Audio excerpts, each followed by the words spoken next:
حتیٰ کہ آمنہ کے لال آقا علیہ الصلوۃ والسلام کی ذات اور صفات دونوں کے تذکرے قرآن میں، حسن اور جمال۔ رات بھی میں نے بتایا کہ اللہ نے جب حسن کو پیدا کیا تو 100 حصے کر دیے،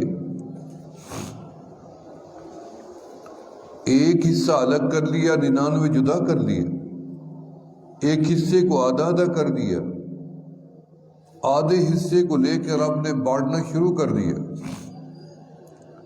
اس آدھے حصے حسن سے اللہ نے عرش کو حسن دیا، کرسی کو دیا، لوح کو دیا، قلم کو دیا، جنت کو دیا، حوروں کو حسن دیا، غلمان کو دیا، فرشتوں کو دیا، جبرائیل و میکائیل اسرافیل و اسرائیل کو دیا، آسمانوں کو دیا، چاند کو دیا، ستاروں کو دیا، سورج کو دیا، دھرتی کو دیا، وادیوں کو دیا، پہاڑوں کو دیا، صحراؤں کو دیا، کھیتوں کو دیا، پھولوں کو دیا، پھلوں کو دیا، پانیوں کو دیا، سمندر کی مخلوق کو دیا، پرندوں کو دیا، بڑے خوبصورت پرندے ہوتے ہیں، جانور بڑے جانوروں کو دیا، انسانوں کو دیا، آدم کو دیا، نوح کو دیا، تمام نبیوں کو اسی آدھے میں سے حسن بانٹا۔ اور جو آدھا تھا وہ اکیلے یوسف علیہ السلام کو دیا، اور اس کو معیار بنا دیا کہ کل جب میں جنت میں جاؤں گا، آپ بھی جائیں گے، تو اللہ جو ہمیں چہرہ دے گا حسن جمال ایک جیسا سب کا، وہاں ہم شکلوں سے نہیں پہچانیں گے، شعور سے پہچانیں گے، درجہ بندی سے پہچانیں گے، شکل تو ایک جیسی ہوگی، اور وہ حسن جو ملے گا وہ یوسف علیہ السلام والا ملے گا۔ تو میں نے سوال کیا، اللہ وہ 99 حصہ حسن کا کہاں؟ پر مجھے تو ضرورت ہی نہیں تھی، میں نے وہ حسن میں نے جمع رکھا، اٹھا کے اکیلے آمنہ کے لال کو دے دیا۔ علماء نے لکھا ہے حسن اور جمال دو الگ چیزیں ہیں، حسن الگ چیز ہے، جمال الگ چیز ہے۔ حسن اللہ نے تقسیم کیا، جمال نہیں کیا۔ اللہ نے حسن کو تقسیم کیا لیکن جمال نہیں کیا۔ جمال کہاں کیا؟ فرمایا جمال اکیلے آمنہ کے لال کو دیا۔ جمال کیا ہوتا ہے؟ اللہ اکبر، جمال وہ نعمت ہے، آنکھیں بند کر کے جب دوبارہ کھول کے دیکھو پہلے سے زیادہ حسین نظر آئے، وہ صرف محبوب خدا کی ذات ہے۔ اللہ نے یعنی ایک ایک چیز کا جو تذکرہ کیا تو اس کا مقصد ہے وہ جو حسن کا خالق کو کہہ دے کہ میں نے ایسا حسین نہیں بنایا، یعنی حسینہ جمیلہ دا منہ موڑ دیتا، رب محمد بڑا قلم توڑ دیتا، یعنی اتنی حسن دیا کہ رب نے آپ کے بدن کے حسن کے اعضاء کو نمایاں قرآن میں بیان کیا کہ میرا محبوب، آپ کا سینے کا کسی نے کسی کا تذکرہ کیا، اللہ نے اپنے محبوب کے سینے کا تذکرہ کیا۔ جو چیز رب کو یعنی نظر آئی اللہ نے سب کا تذکرہ کر دیا کہ میرے محبوب کا یہ چیز بھی خوبصورت ہے، زلفیں خوبصورت ہیں، آنکھیں خوبصورت ہیں، نظر خوبصورت ہے، لباس خوبصورت ہے، ادا خوبصورت ہے، آپ کی نظریں جھک جائیں تو خوبصورت، اٹھ جائیں تو خوبصورت، گھوم جائیں تو خوبصورت، آپ کی تو ایک ایک ادا خوب۔ اسی لیے شاعر نے کہا حسن یوسف دم عیسیٰ ید بیضا داری، آنچ خوباں ہما دارن کے تو تنہا داری۔ کمال یہ ہے گلدستہ ہوتا ہے نا، اس میں کوئی چیز بھی تھوڑی سی ناقص رہ جائے تو بندہ کہتا ہے اوپر سے تو پھول ٹھیک تھا، نیچے سے مرجھا گیا۔ مزہ تو یہ ہے کہ نیچے سے اوپر تک ہرا تر و تازہ اور اوپر سے نیچے تک، یہ ہے اصل گلدستے کی خوبی۔ رب نے اپنے محبوب کو جو گلدستہ دیا، آل کا، اولاد کا، ازواج کا اور اصحاب کا اور امت کا، سارا ہی گلدستہ خوبصورت دیا۔ وطن دیا تو خوبصورت، جا کے دیکھ لیں دنیا میں اتنی بڑی بڑی عمارتیں بنی پڑی ہیں، مقبرے بنے پڑے ہیں، دیکھنے کو دل ہی نہیں کرتا. وہ سادہ سا روضہ ہے آمنہ کے لال کا، جا کے دیکھیں، کہیں سے تصویر نظر آ جائے ہمارے آنسو بہنے لگ جاتے. کیا کشش اللہ نے رکھی. یہ تو آپ کے ہمارے روضے پہ نظر پڑ جاتی ہے، ہمارا ایمان تازہ ہو جاتا ہے. 1400 سال بعد ان ہستیوں کا کیا عالم ہوگا جنہیں آمنہ کے لال کو آنکھوں سے دیکھا. گھروں کو جاتا ہی نہیں، پتہ ہی نہیں تھا گھر ہے، بچے ہیں، خاندان ہے، ہوش ہی نہیں تھا. عائشہ صدیقہ فرماتی ہیں جنہوں نے یوسف علیہ السلام کے حسن و جمال کو دیکھا انگلیاں کٹوا دی، جنہوں نے آمنہ کے لال کے حسن و جمال کو دیکھا گردنیں کٹوا دی. یوسف علیہ السلام کے چہرے پہ نظر ٹکتی نہیں تھی، اور آمنہ کے لال کے چہرے پہ نظر پڑ جاتی تو پھر ہٹتی ہی نہیں. کیا اللہ نے چہرہ اتنی خوبصورت تھا. قد آپ کا درمیانہ تھا، نہ پست تھا نہ اونچا تھا، کرینے سے اللہ نے بنایا. لیکن معجزہ بھی ساتھ دیا کہ میرے محبوب سے اونچا کوئی نظر نہ آئے، بھلے ہوں بڑے قد والے. سیدنا عمر رضی اللہ عنہ 2 بندوں کے برابر قد. حضرت عباس رضی اللہ عنہ گھوڑے پہ بیٹھتے تو پاؤں زمین پہ لگتے. یہ بڑے بڑے قد والے بھی. رکانہ بڑے قد والا تھا، بڑا پہلوان تھا، 40 بندوں کو پچھاڑ ڈالتا تھا، اکیلا طاقتور داؤ پہ لگانا.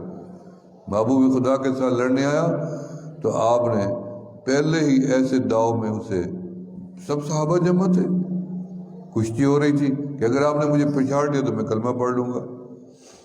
آپ مسکرائے، کیا کیا نہیں کیا اللہ کے دین کے لیے. کیا ضرورت تھی، میں اللہ کا نبی ہوں، پڑھو نہیں تو جاؤ، جیسے مولوی کرتے ہیں آج کل، جاؤ اپنا کام کرو، نہیں سمجھ آتی بات نہ آئے. محبوب نے ایسے نہیں کیا. تبلیغی جماعت کی طرف دروازہ نہیں چھوڑتا. کبھی تو مانے گا، آج نہیں تو کل تو مانے گا، کبھی تو مانے گا. محبوب نے چیلنج قبول کیا. جیسے رکانہ آیا داؤ لگا، طاقت میں تھا، نبی علیہ السلام نہیں ہلے ہی نہیں اپنی جگہ، شان و وقار کے ساتھ کھڑے. بس ایسے ہاتھ آگے کیا اور رکانہ کی کمر نبی علیہ السلام کے ہاتھ پہ آ گئی، یوں آ گیا سیدھا ایک ہتھیلی کے اوپر. نہ گر سکتا ہے، کچھ بھی نہیں کر سکتا، بے بس ہوا پڑا. آپ نے فرمایا رکانہ بتاؤ کہاں ہو. کہتا مجھے یقین نہیں آ رہا، ایک دفعہ مجھے نیچے اتارے. آپ نے چھوڑ دیا. پھر آیا طاقت کے ساتھ، بڑے جذبے میں، ناز تھا. جب کبھی قریب آیا پھر نبی علیہ السلام نے ایسے ہاتھ ڈالا کمر پہ، پھر اٹھا دیا. تو ابھی آپ کی بھی ہتھیلی کے اوپر جس کی کمر آ جائے، کیا اس کے سینے میں ایمان جانے میں کوئی دیر لگے گی؟ فوراً ایمان داخل ہوا. اشہد ان لا الہ الا اللہ واشہد انک محمد الرسول اللہ، کلمہ پڑھا. اور اسی نے ہی بدلہ لیا 70 قرآن کا جو شہید کر دیے گئے تھے مدینہ منورہ. کہاں جاتے تھے؟ جنہوں نے آمنہ کے لال کو دیکھا گرویدہ تھے. ام مکتوم جیسا صحابی جس کی بینائی بھی نہیں تھی. دنیا مر رہی ہے، روزانہ مجھے فون آتے ہیں، میسج آتے ہیں، کوئی ایسا وظیفہ تو بتا دو محبوب کا دیدار ہو. یعنی ترس رہی ہے دنیا.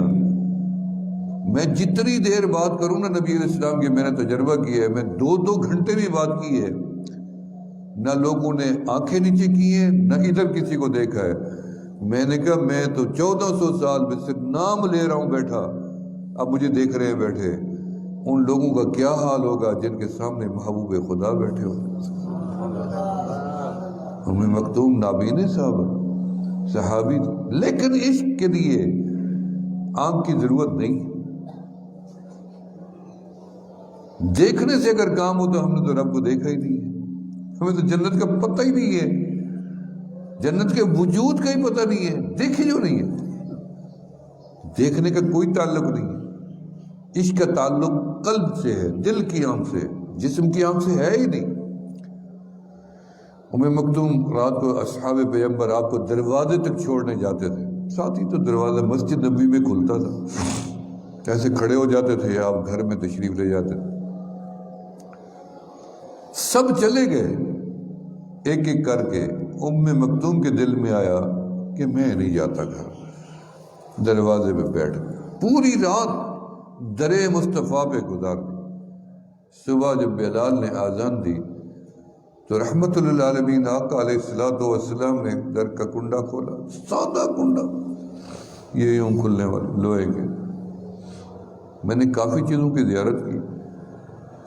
میں نے اس عصا کو جو نبی علیہ السلام ٹیک لگا کے ٹھہرتے تھے, میں نے اپنے بغل میں دیا. اللہ نے مجھے شرف عطا کی مکہ مکرمہ میں.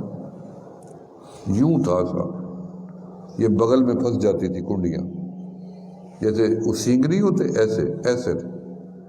یہ ایسے نہیں تھا پکڑنے والا, اوپر سے آپ ہار ڈالتے تھے اور یہاں دے کے ٹیک لگا کے آپ خطبہ دیتے تھے, بیان فرماتے تھے. اور سام اتنی بڑی لمبی لوہے کی, اور کہیں پہ وہ کھدائی کر کے اس کو ٹیک دینا, سترا بنا دینا. ایک عصا سے کئی فائدے اٹھائے جاتے ہیں. صبح کو جب آپ نے کنڈا کھولا تو مکتوم کھڑے ہو. فداک ابی و امی, السلام علیکہ یا رسول اللہ, یا حبیب اللہ, یا نبی اللہ. مکتوم تم؟ جی آقا قربان. تم کب آئے؟ یا رسول اللہ صلی اللہ علیہ وسلم میں تو گھر گیا ہی نہیں. آیا کب؟ میں تو ادھر ہی تھا, آپ کی چوکھٹ میں پوری رات گزاری ہے, کیوں نہیں گئے گھر؟ یا رسول اللہ سے جب آپ اندر گئے تھے نا, سب سے آخر میں آپ کی پیٹھ کی زیارت میں نے کی تھی. اور میرے دل میں آیا کہ جب صبح آپ دروازہ کھولیں گے تو سب سے پہلے آپ کے چہرہ انور کا دیدار میں مختوم کروں. نابینا صاحب, محبت تو دیکھ, دیوانہ کر دیا تھا. آخر کوئی چیز تو تھی. آپ مدینے کے نام پہ مرتے نہیں مرتے؟ بتائیں کیوں؟ مدینے میں محبوب ہیں ہمارے. شہر تو دنیا میں بڑے ہیں, یہ کپڑے وہاں نہیں بنتے, لیکن جب کوئی آ کے کہتا ہے یہ مدینے کا ہے, ہمارا دل ٹھنڈا ہو جاتا ہے. یہ کھجوریں پوری دنیا کی موجود ہیں, حالانکہ مدینہ منورہ میں زیادہ تر کھجور باہر کی آ کے بکتی ہے, لیکن جب مدینے سے لے لیتے ہیں ہم کہتے ہیں یہ مدینے کی ہے. اتنی پیار ہے ہمیں.